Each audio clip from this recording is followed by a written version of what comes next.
Her er en bondemand. Han er glad. For i dag kommer lastbilen og henter hans grise. De er nu klar til at blive kørt på slagteriet. De er 6 måneder og vejer 100 kilo.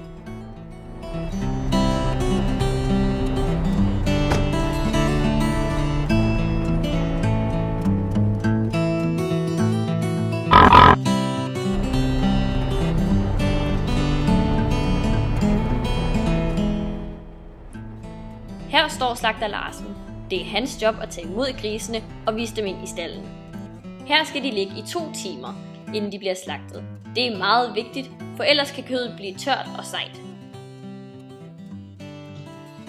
Nu skal grisene videre. De skal ind i en bedøvelseselevator, så de ikke kan mærke noget som helst.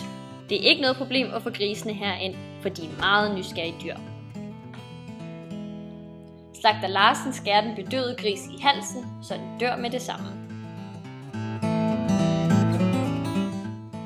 Nu bliver grisen skoldet, skrubbet og brændt, så grisen er helt ren. Nu skal grisen skæres ud. Hovedet rører til Japan, og indvoldene tages ud.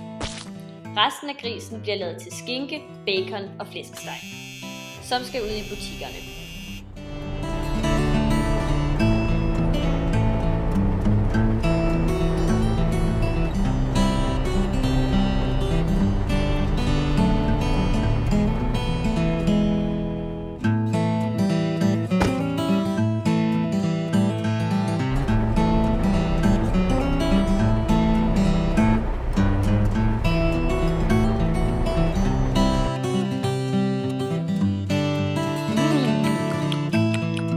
Ups.